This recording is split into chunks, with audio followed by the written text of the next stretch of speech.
नमस्कार, मैं हूं संतोष। सिटी न्यूज़ वैन रीवा की सांध्यकालीन समाचार सेवा में आपका स्वागत है। पेश हैं आज की मुख्य खबरें। मां के शव को ले जाने के लिए बेटे को नहीं मिला शव वाहन, पिता पुत्र ने बाइक में लकड़ी की तरह बांधा शव। ब्लैक फंगस ने 7 की ली जान, वहीं 2 के हुए सफल ऑपरेशन। पत्नी के चरित्र पर आरोपी पति को था संदेह, जहर पिलाकर उतारा मौत के घाट। खबरें अब विस्तार से। रीवा के मेडिकल कॉलेज में ब्लैक फंगस के 2 मरीजों का हुआ सफल ऑपरेशन। इनकी हालत गंभीर थी। एक मरीज की आंखों तक फंगस का इन्फेक्शन पहुंच गया था, जबकि दूसरे की नाक में था, जिसे निकालकर बाहर किया गया। आपको बता दें कि रीवा मेडिकल कॉलेज में 24 ब्लैक फंगस के मरीज भर्ती हैं। यहां 4 की मौत हो चुकी है, जबकि 3 की हालत गंभीर बनी हुई है। हम आपको बता दें कि श्याम साहब मेडिकल कॉलेज में ब्लैक फंगस इन्फेक्शन के मरीजों का सफल ऑपरेशन राहत देने वाला है। मेडिकल कॉलेज के चिकित्सकों ने संयुक्त रूप से टीम बनाकर 2 सफल ऑपरेशन किए हैं। इन मरीजों की हालत चिंताजनक थी। एक मरीज की आंखों में इन्फेक्शन था, उसे दिखाई देना भी बंद हो चुका था, जबकि दूसरे मरीज की नाक में इन्फेक्शन जकड़ चुका था। इन्फेक्शन तेजी से आगे बढ़ रहा था। डॉक्टर ने दोनों मरीजों का सफल ऑपरेशन किया है। अब इनकी हालत खतरे से बाहर है। ऑपरेशन में एक मरीज की आंख निकालनी पड़ी, जबकि दूसरे के साइनस से बाहर ब्लैक फंगस ऑपरेशन कर निकाल दिया गया है। इस ऑपरेशन की टीम में नाक, कान, गला, नेत्र सर्जरी, मेडिसिन की टीम एक साथ थी। हॉस्पिटल में भर्ती 24 मरीजों की एंजियोग्राफी कर डॉक्टरों ने ब्लैक फंगस इन्फेक्शन की जगह को सुनिश्चित किया है। ये मरीज कोविड और पास्ट कोविड के थे। हॉस्पिटल में 24 मरीज हैं, जिनमें 3 की हालत गंभीर है। आपको बता दें कि ब्लैक फंगस से ग्रसित जिन 2 मरीजों की मौत हुई है, उनका इलाज 10 दिन से चल रहा था। सतना जिले के उचेहरा निवासी 52 वर्षीय अधेड़ की यहां कोविड पॉजिटिव होने पर गंभीर हालत में 15 मई को भर्ती कराया गया था। इलाज के दौरान मरीज में ब्लैक फंगस के लक्षण भी आए। मंगलवार की सुबह 11:45 पर मरीज की मौत हो गई, जबकि दूसरा मृतक रीवा के मनगवा थाना क्षेत्र अंतर्गत हटवा गांव का है। 51 वर्षीय मरीज कोविड निगेटिव है। इसका इलाज 14 मई से यहाँ चल रहा था, जिसकी बीती रात मौत हो गई। आपको बता दें कि अस्पताल में ब्लैक फंगस के 26 मरीज भर्ती हैं, जिनमें 4 की हालत गंभीर होने की वजह से उन्हें आईसीयू में रखा गया है। भर्ती मरीजों में 6 कोरोना संक्रमित हैं, जबकि 14 कोरोना संक्रमण से मुक्त हो चुके हैं। वहीं 6 ऐसे मरीज हैं जिनकी कोई भी कोविड हिस्ट्री नहीं है।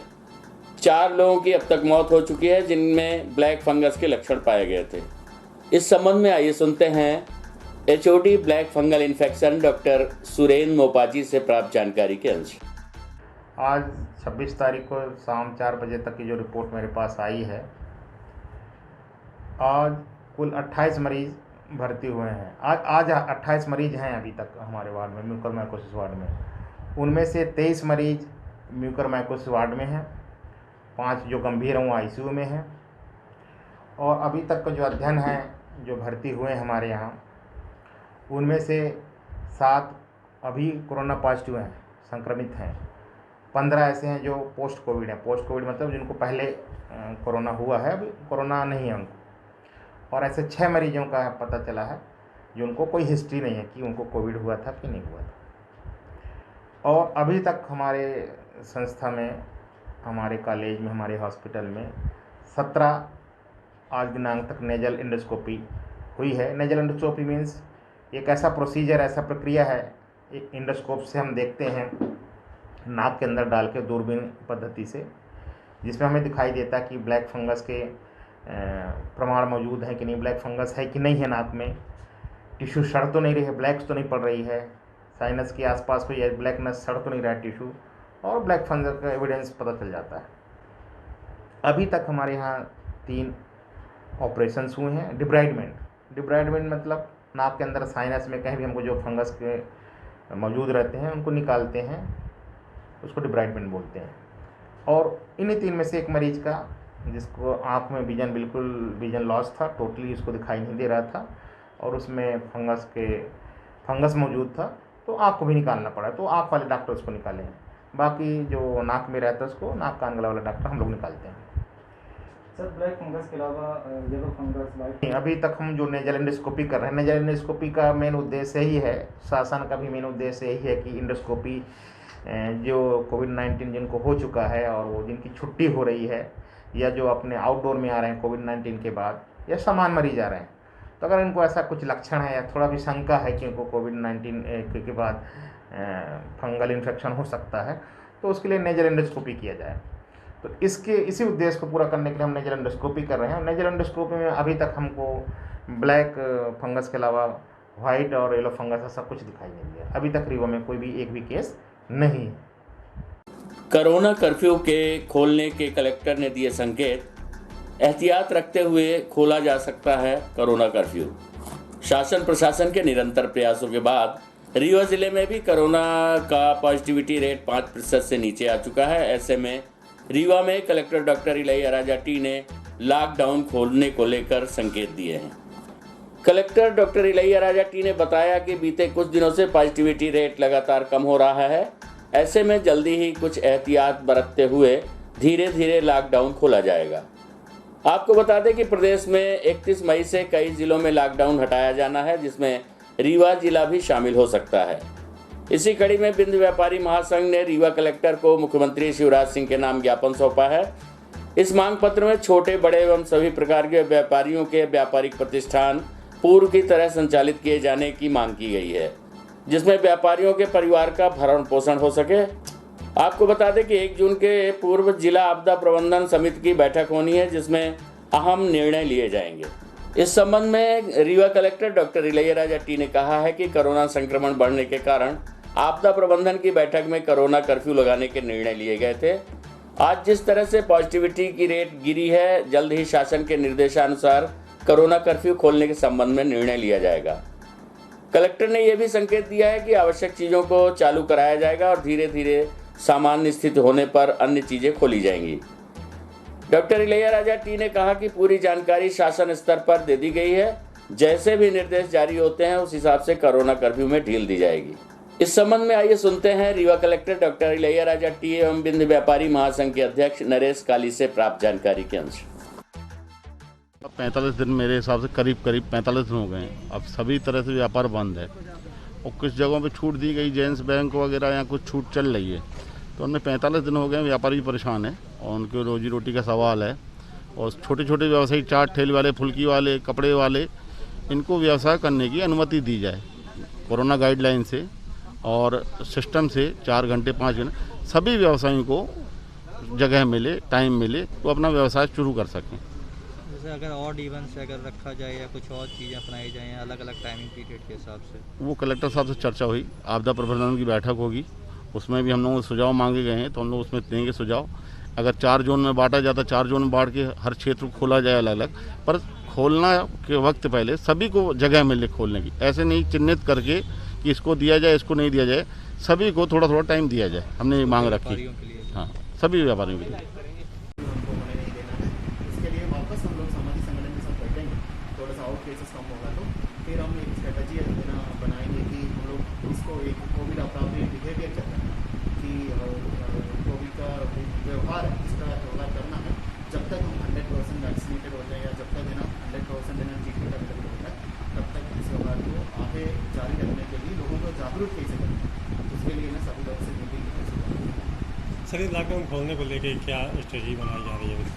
ये आई थिंक अभी तो 31 मई तक है ना, हमारी जिला आपदा प्रबंधन समिति ने निर्णय लिया है कि लॉकडाउन है ना, मतलब पूरी जनता कर्फ्यू लगाने का। बट अभी है ना, जैसे शासन अपना सर पे ना निर्णय ले रहे हैं, सभी डिस्ट्रिक्ट को ना पॉजिटिविटी रेट है, साप्ताहिक पॉजिटिविटी रेट, उसको आकलन कर रहे हैं। मेरे हिसाब से रीवा भी है ना बहुत तेज़ी से है ना पॉजिटिविटी रेट गिरा है।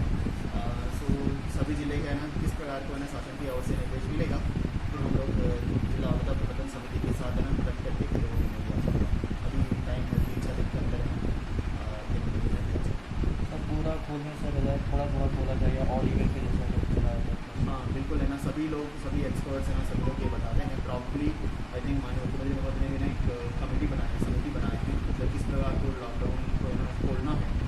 हम लोग भी ना मतलब बिल्कुल इस बात से सहमत है कि हम क्रमबद्ध तरीके से मतलब इसको हमको खोलना चाहिए। अब ये भी है कि आर्थिक सिटी में भी काफ़ी सारा परेशानी बहुत सारे लोग हुई होगी, तो उसको भी ध्यान में रखते हुए सेक्टर्स को धीरे धीरे ना खोलना भी आवश्यकता है। बट सेम टाइम लोगों को ना कंट्रोल्ड वे में ना अपने, जैसे मैंने कहा, कोविड आधारित ना व्यवहार है, परिवर्तन है, उसको अपनाते हुए हम सारे आर्थिक गतिविधियाँ कैसे संचालित करेंगे, ये हमारे लिए बहुत ज़्यादा इंपॉर्टेंट बात रहेगा। उस हिसाब से प्लानिंग भी रखेंगे कि वो बट पहले अभी पूरा स्टेट के लिए गाइडलाइंस बन रही है, फिर उस गाइडलाइन को हम डिस्ट्रिक्ट लेवल पे स्पेसिफिकली कैसे अप्लाई करके वो गाइडलाइन आने के बाद ही। पत्नी को जहर पिलाकर मौत के घाट उतारने वाले हत्यारे पति को पुलिस ने दबोचा। पत्नी के चरित्र पर आरोपी पति को था संदेह। रीवा के समान थाना पुलिस के द्वारा 6 माह पूर्व पत्नी की हत्या कर फरार हुए आरोपी को आज धर दबोचा गया। पकड़े गए आरोपी पति ने पुलिस के सामने पत्नी की हत्या से जुड़े कुछ राज खोले हैं। दरअसल हत्यारा पति अपने पत्नी के चरित्र पर संदेह करता था और उसी के चलते पत्नी को जबरन जहर पिलाकर उसकी हत्या की वारदात को अंजाम दिया है। घटना के बाद से ही आरोपी फरार था, जिसकी पुलिस के द्वारा लगातार तलाश की जा रही थी। आरोपी के ऊपर पुलिस ने 10,000 का इनाम भी घोषित किया था। 6 माह पूर्व जहर पिलाकर पत्नी की हत्या करके फरार हुए आरोपी पति को समान थाना पुलिस ने गिरफ्तार कर लिया है। आरोपी अपने एक दोस्त के माध्यम से दर्ज मामले की जानकारी लेने के लिए थाने आया था, तभी पुलिस ने उसे गिरफ्तार कर लिया। बताया जा रहा है कि आरोपी को पत्नी के चरित्र पर संदेह था, जिस पर उसने इस खौफनाक घटना को अंजाम दिया। दरअसल बीते दिनों समान थाने के बाणसागर कॉलोनी निवासी साधना त्रिपाठी को उसके पति विवेक त्रिपाठी ने 26 दिसंबर 2020 की शाम जबरदस्ती मुंह दबाकर जहर पिला दिया था, जिसके बाद वो मौके से फरार हो गया था तथा बाद में उनकी बेटी महिला को अस्पताल लेकर जहां 2 दिन बाद इलाज के दौरान महिला की मौत हो गई। जांच के बाद पुलिस ने 13 फरवरी को आरोपी के खिलाफ हत्या का मामला दर्ज किया था। फरार आरोपी के खिलाफ पुलिस अधीक्षक ने 10,000 रुपए का इनाम भी घोषित किया था। हत्या के 6 माह बीत जाने के बाद आज आरोपी समान थाने में दर्ज किसी अन्य मामले की जानकारी लेने के लिए रीवा आया था, लेकिन वो कुछ समझ पाता इससे पहले ही पुलिस को भनक लग गई और आरोपी को घेराबंदी कर उसे गिरफ्तार कर लिया गया। पुलिस ने थाने लाकर उससे पूछताछ की तो आरोपी द्वारा दी गई जानकारी से भी पुलिस चौंक गई। पुलिस द्वारा की गई पूछताछ में आरोपी पति ने बताया कि वह अपनी पत्नी के चरित्र पर संदेह करता था। इस बात को लेकर काफी समय से उन दोनों के बीच विवाद चल रहा था। 20 दिसंबर को अपने गांव से पत्नी के पास आया और घटना दिनांक को वह पत्नी व बेटे का इलाज करवाने भी ले गया था, लेकिन रात में फिर उनके बीच विवाद हो गया और उसने जबरन अपनी पत्नी को जहर पिला दिया। आरोपी ने बताया कि उसने जहर की शीशी पहले से खरीदकर जेब में रखी थी और घटना के बाद वह मौके से फरार हो गया था। शादी के बाद से ही पति पत्नी के बीच होता था विवाद। पुलिस की माने तो पति और पत्नी दोनों के बीच शादी के बाद से ही विवाद चल रहा था, जिस पर पति ने अपने गृह ग्राम उत्तर प्रदेश के प्रतापगढ़ जिला में तलाक के लिए केस भी दायर कर रखा था। रीवा में महिला ने भी गुजारा भत्ता के लिए केस लगाया था। वर्ष 2012 से 18 तक दोनों अलग रहते थे, लेकिन बाद में रीवा न्यायालय ने काउंसिलिंग के बाद दोनों को एक साथ रहने का आदेश दिया, जिसके बाद वे एक साथ तो रहने लगे, लेकिन दोनों के बीच विवाद कम नहीं हुआ। आरोपी पति अक्सर पत्नी पर चारित्रिक लांछन भी लगाता था। पत्नी के चरित्र पर संदेह के चलते आरोपी पति ने अपने पुत्र को न्यायालय के सामने अपनी संतान मानने से इनकार कर दिया था, जिसके बाद इस बात की पुष्टि को लेकर न्यायालय ने आरोपी और बच्चे का डीएनए परीक्षण भी करवाया था, लेकिन आरोपी पति ने जांच रिपोर्ट आने के पहले ही पत्नी की जीवन लीला समाप्त कर दी। वहीं पत्नी की मौत के बाद डीएनए जांच की रिपोर्ट के बाद बच्चा उसकी ही संतान निकला। प्रस्तुत है इस संबंध में थाना प्रभारी समान सुनील गुप्ता से प्राप्त जानकारी के अंश। पूरा मामला कहां से गिरफ्तार किया गया? ये हत्या के आरोपी जिस पे 10,000 का इनाम था, विवेक त्रिपाठी, रहने वाला प्रतापगढ़ मूलतः उत्तर प्रदेश का है और यहाँ वर्तमान में बाणसागर कॉलोनी के पास घर था, वहाँ रह रहा था। ये इसके द्वारा अपनी पत्नी को जहर देकर 26 दिसंबर 2020 से घर से फरार हो गया था और मोबाइल बंद कर लिया था। बच्चे लोग कॉल कर रहे थे, नहीं उठाया और ये अब जाके पकड़ में आया, जिसे गिरफ्तार कर जेल भेजा गया है। सर, इसने कुछ हत्या का कारण भी बताया किस वजह से इसने? ये पत्नी के से विवाद चलता था, उसको लेके इनको आपस में न्यायालय में प्रकरण भी चल रहे थे और जिस दिन घटना किया है उस दिन भी झगड़े हुए हैं और झगड़े के कारण इसने ये घटना को पारित किया। कहाँ से गिरफ्तार किया गया सर आरोपी को? इसको यहाँ रीवा से बस स्टैंड से अपने दोस्त किसी से मिलने आया था, इसी संबंध में मुख्य जानकारी लगने पर इसको गिरफ्तार किया गया। हितग्राहियों के अनाज की पर्ची तो काटी गई पर नहीं दिया गया खाद्यान्न। खुलेआम गरीबों का निवाला छीन रहे कोटेदार, शिकायत पहुंची कलेक्टर के पास। एक ही कोटा दो जगह हो रहा है संचालित। कोटे से 1 किलोमीटर दूर कटती है पर्ची और कोटे में लगा है ताला। हम आपको बता दें, गरीबों के लिए इस महामारी में मुफ्त अनाज की व्यवस्था भले ही प्रशासन के द्वारा की गई है, लेकिन ये अनाज गरीबों को आखिर क्यों नहीं मिल रहा है।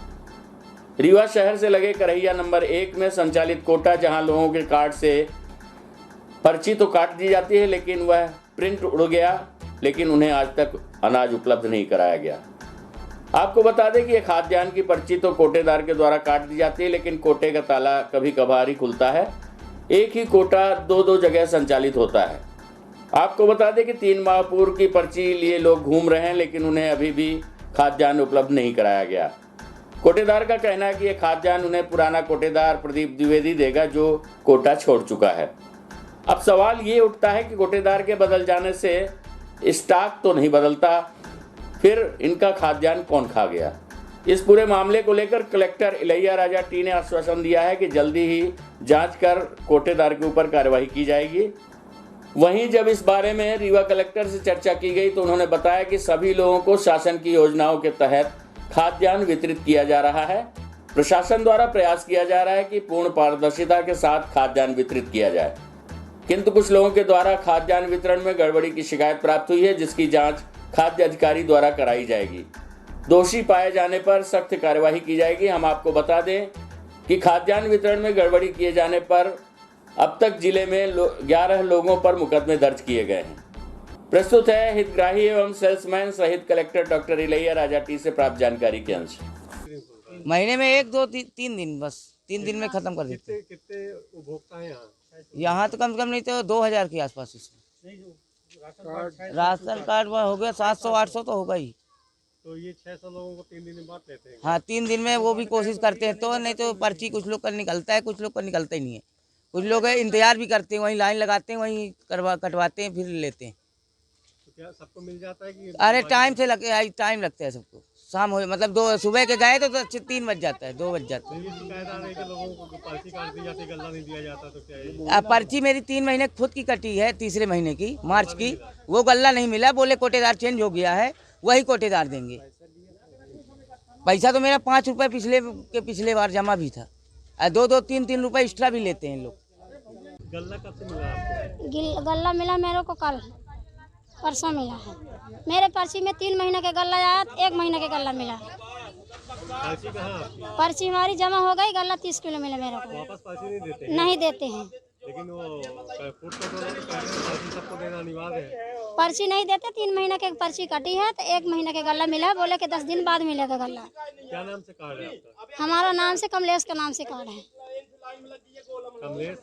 कमलेश साकेत करहिया नंबर 1। मैं भूपेंद्र द्विवेदी नाम मेरा, करहिया का कोटेदार हूँ। अभी मेरी ज्वाइनिंग हुई है अप्रैल में, ठीक है।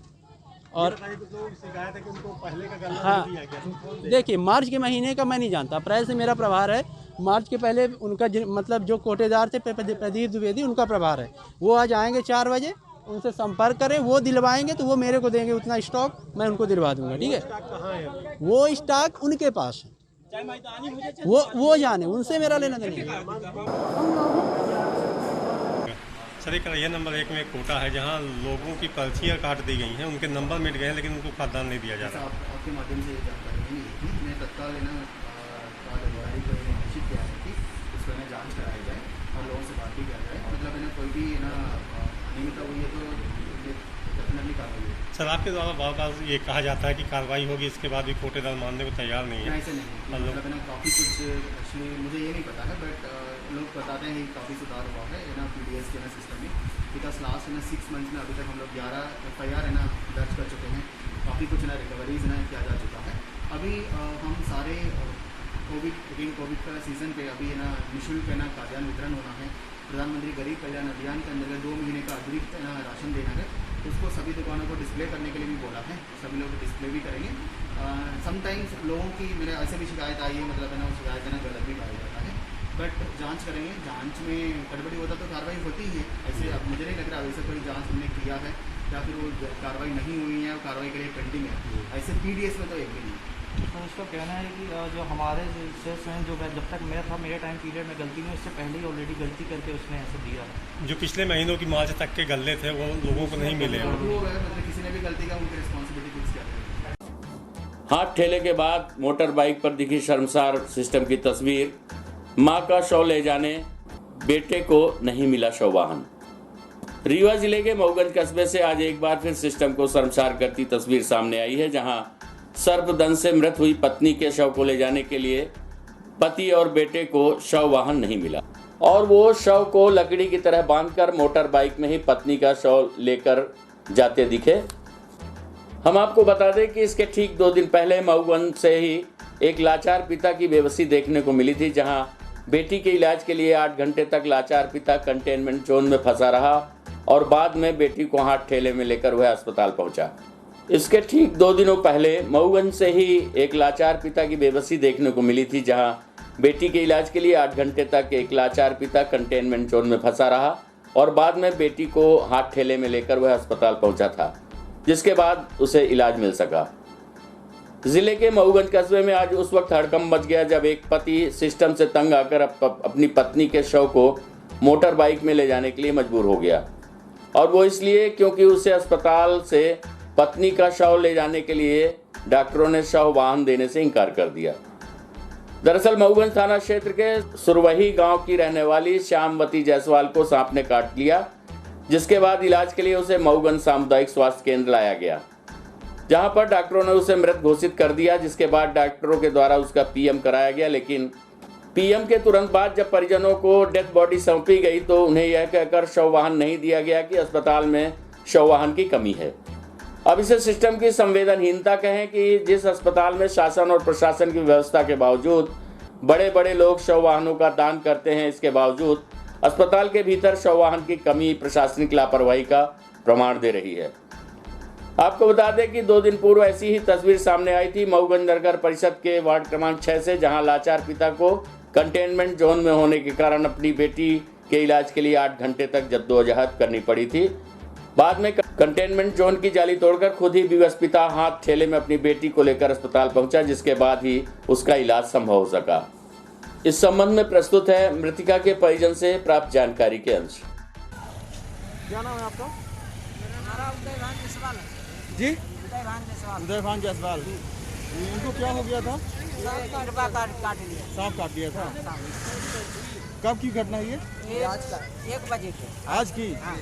तो वहाँ से कोई आपको एम्बुलेंस या कि एम्बुलेंस ले अस्पताल गई नहीं, शव वाहन के लिए। हाँ। शव वाहन के लिए कोई व्यवस्था नहीं की गई। आपस में व्यवस्था आप लोगों ने वहाँ पे शव वाहन की डिमांड की कि हमको गाड़ी ले, तो भी नहीं किए? क्यों नहीं किए? बोले वाहन नहीं है, बोले अभी नहीं हो पाएगा। हाँ, पीएम हो गया है। पीएम हो गया। शव वाहन के लिए बोले कि शव वाहन नहीं है।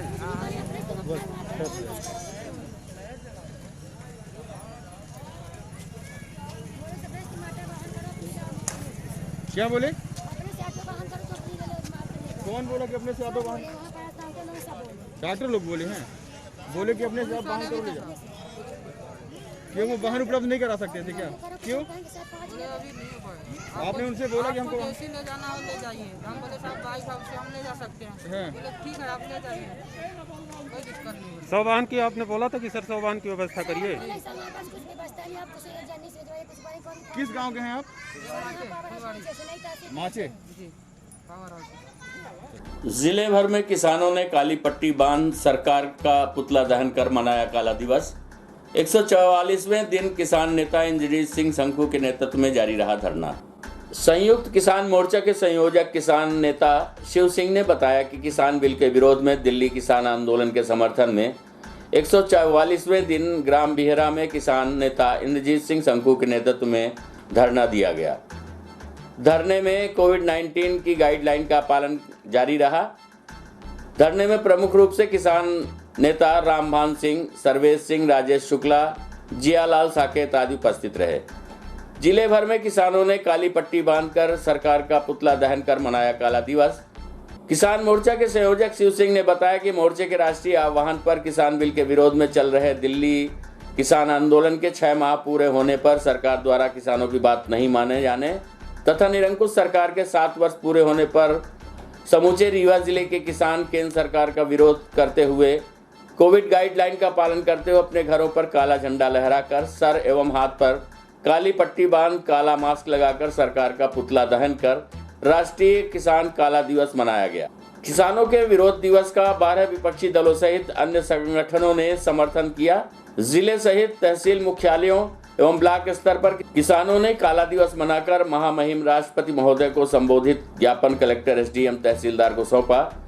जिले भर से काला दिवस मनाने वालों में संयुक्त किसान मोर्चा के नेता मीसाबंदी बृहस्पति सिंह, भागवत प्रसाद पांडे, पूर्व शिक्षक सौखीलाल तिवारी, रामायण सिंह, रामजीत सिंह, कुंवर सिंह, गया प्रसाद मिश्रा, ओम नारायण सिंह आदि किसान नेता शामिल रहे। आइए सुनते हैं किसान नेता शिव सिंह एडवोकेट से प्राप्त जानकारी के अंश। कृषि के काले कानूनों के खिलाफ किसानों द्वारा जारी दिल्ली की सरहद में अनशन के आज 6 महीने पूरे हो रहे हैं और 6 महीने पूरे होने पर हम लोग आज काला दिवस के रूप में मनाकर अपना विरोध किसान बिल वापसी एवं एमएसपी की कानूनी गारंटी तथा स्वामीनाथन आयोग की रिपोर्ट लागू किए जाने देश का किसान विगत 6 माह से दिल्ली की सीमाओं सहित पूरे देश में आंदोलित।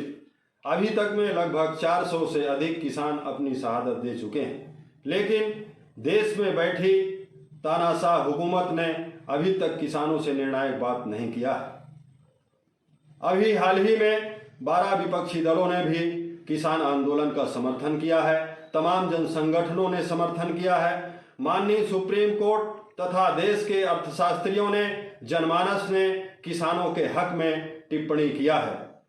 कई बार किसान संगठनों ने राष्ट्रपति महोदय को, प्रधानमंत्री जी को ज्ञापन सौंपने का काम किया है, लेकिन अभी तक में कोई निर्णय सरकार ने किसानों के हक में नहीं लिया। आज 6 माह पूरे होने पर संयुक्त किसान मोर्चा पूरे देश में काला दिवस मना रहा है सरकार के खिलाफ। सारे किसान संगठन काली पट्टी बांध करके, घरों में काला झंडा लगा करके, सर में काले गमछे बांध करके विरोध प्रदर्शन कर रहा है और इस आंदोलन को व्यापक जन समर्थन भी मिल रहा है। हमारी मांग है कि सरकार तत्काल ये हमारी मांगे पूरी करे, अन्यथा आंदोलन को और बृहद किया जाएगा, जिसकी जिम्मेदारी सरकार की होगी।